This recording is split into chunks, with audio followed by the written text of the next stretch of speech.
ಕರುನಾಡ ಸಂಭ್ರಮ 2025ಕ್ಕೆ ಬೆಂಗಳೂರಲ್ಲಿ ಗುರುವಾರ ಅದ್ದೂರಿಯಾಗಿ ಚಾಲನೆ ಸಿಕ್ಕಿದೆ. ಶ್ರೀನಿವಾಸ ನಗರದ ಶಂಕರನಾಗ್ ವೃತ್ತದ ಕೆಂಪೇಗೌಡ ಮೈದಾನದಲ್ಲಿ ಗೆಲುವು ಕನ್ನಡ ಗೆಳೆಯ ಸಮಿತಿ ಮತ್ತು ಜಿಕೆಜಿಎಸ್ ಚಾರಿಟೇಬಲ್ ಟ್ರಸ್ಟ್ ವತಿಯಿಂದ ಕಾರ್ಯಕ್ರಮ ಹಮ್ಮಿಕೊಳ್ಳಲಾಗಿತ್ತು. ಶ್ರೀ ಮಾಧವ ತೀರ್ಥ ಮಠದ ಪೀಠಾಧಿಪತಿ ಶ್ರೀ ವಿದ್ಯಾವಲ ಮಾಧವ ತೀರ್ಥ ಸ್ವಾಮೀಜಿ ನೇತೃತ್ವದಲ್ಲಿ ಶ್ರೀ ರಾಘವೇಂದ್ರ ವೈಭವೋತ್ಸವದಲ್ಲಿ ಭಾಗಿಯಾಗಿದ್ದರು. ಇದೇ ಕಾರ್ಯಕ್ರಮದಲ್ಲಿ ಮಳಿಗೆಗಳು ಗ್ರಾಹಕರನ್ನು ಮತ್ತಷ್ಟು ಆಕರ್ಷಿಸಿವೆ. ಇದೇ ವೇಳೆ ಶ್ರೀ ಮಾಧ್ಯಮ ಆರೋಗ ರಾಘವೇಂದ್ರ ಸ್ವಾಮಿ ಕುರಿತು ಭಕ್ತಿಗೀತೆ ಪ್ರಚುರಪಡಿಸಲಾಯಿತು. ಪೇಜಾವರ ಮಠದ ಶ್ರೀ ವಿಶ್ವಪ್ರಸನ್ನ ತೀರ್ಥ ಸ್ವಾಮೀಜಿ ಮಾತನಾಡಿ, ಸಮಾಜದಲ್ಲಿ ಸದಾ ದೈವ ಮತ್ತು ದೇಶಭಕ್ತಿ ಕಂಗೊಳಿಸಬೇಕು.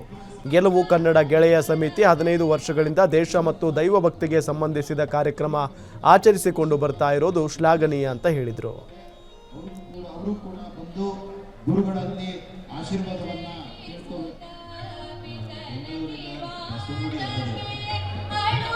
ಬೇರೆ ಕರ್ನಾಡಿನ ಬೇರೆ ಬೇರೆ ಜಾಗಗಳಲ್ಲೂ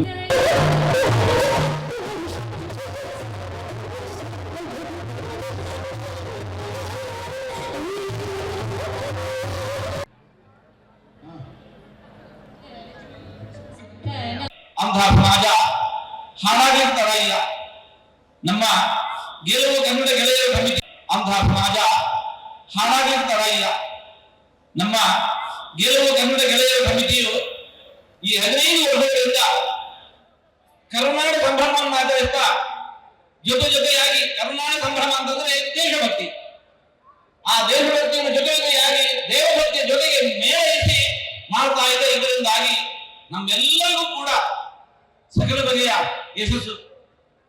ಭಗವದ್ಗೀತೆಯಲ್ಲಿ ಭರದ ವಾಕ್ಯ, ಅಂಧ ಸಮಾಜ ಹಾಳಾಗಿರ್ತಾರ ಇಲ್ಲ. ನಮ್ಮ